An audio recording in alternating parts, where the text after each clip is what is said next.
Alright,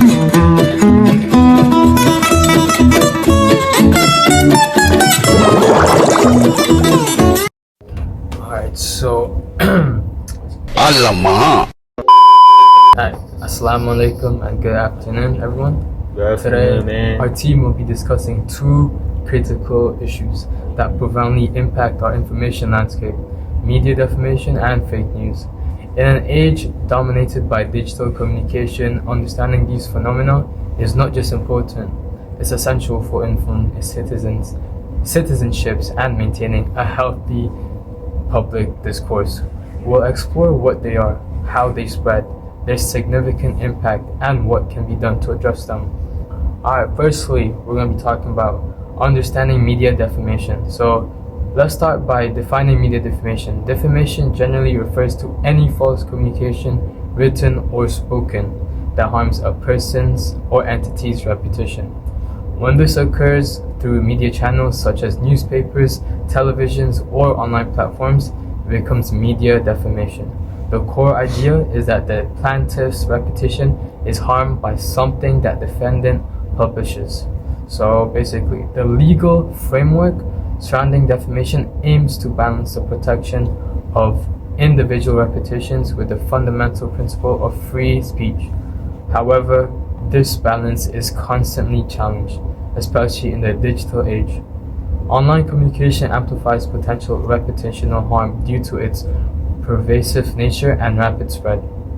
Existing legal frameworks, often designed for traditional media, struggle to address the unique characteristics of online speech, including issues like identifying liable online publishers and cross-border cases. For instance, in the US landmark cases like the New York Times Co.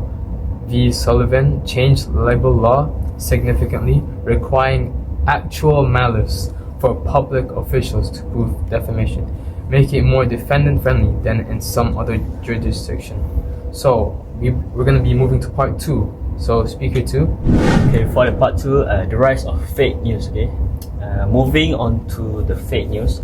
While misinformation and disinformation are not new, the term fake news has gained renewed interest, particularly since events like Brexit and the 2016 US presidential election.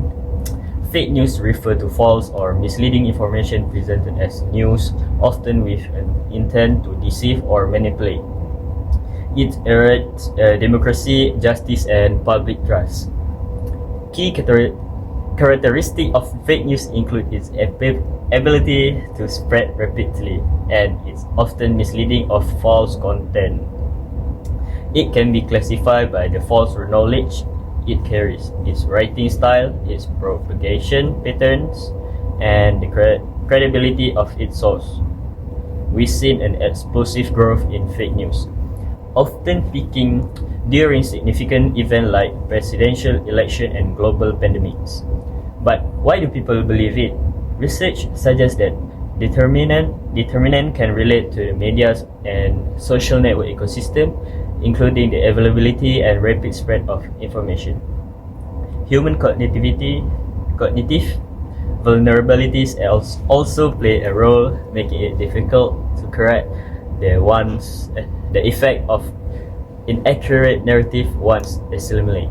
Okay, we're going for part 3, guys. So there is a lot of impact and consequences. First of all, there is the implication of both media defamation and fake news are far-reaching. The accelerated spread of false or misleading information through deliberate disinformation campaign create confusion, exacerbates polarization, distorts publicity policy debates, and deteriorates trust in government. Besides, social media platforms play a significant role in this. They have become ubiquitous sources of information, impacting how individuals perceive and engage with social issues. Mechanisms like algorithmic curation, user-generated content, and network effects shape public opinion. The rapid dissemination of information, emotional resonance, and algorithmic filtering on social media can lead to echo chambers, polarizing public opinions and influencing policy decision. Observational and experimental data indicate that exposure to untrustworthy online content can promote inaccurate factual beliefs and increase misperception.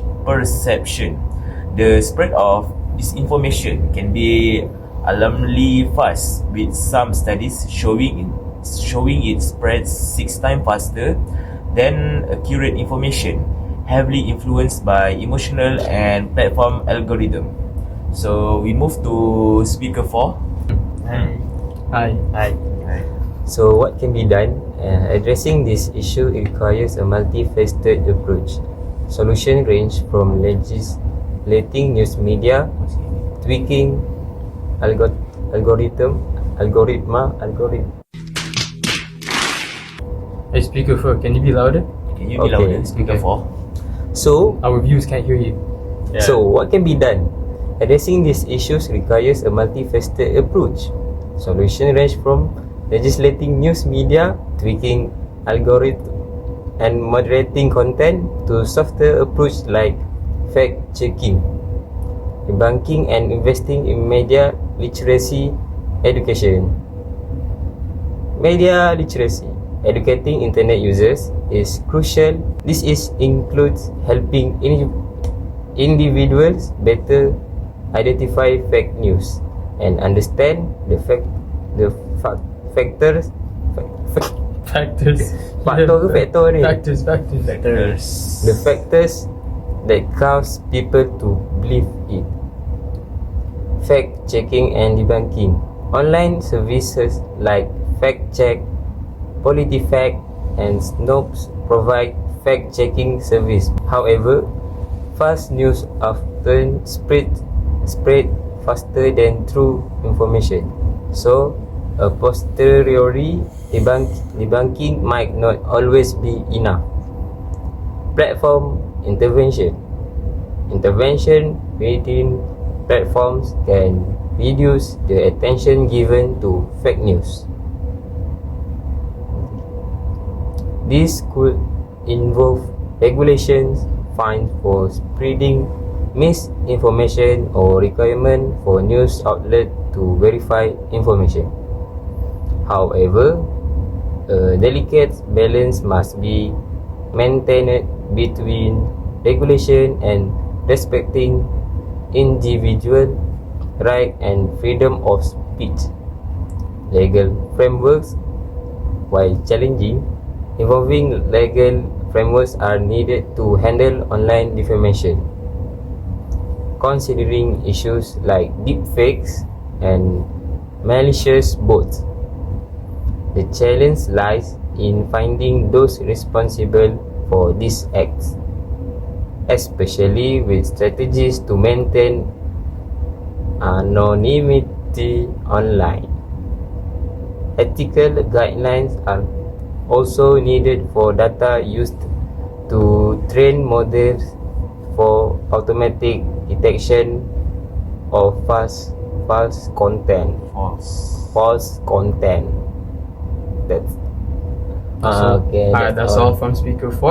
So to conclude, I'm gonna be concluding. So in conclusion, media defamation and fake news represent significant threats to individual reputations, public trust, and democratic processes.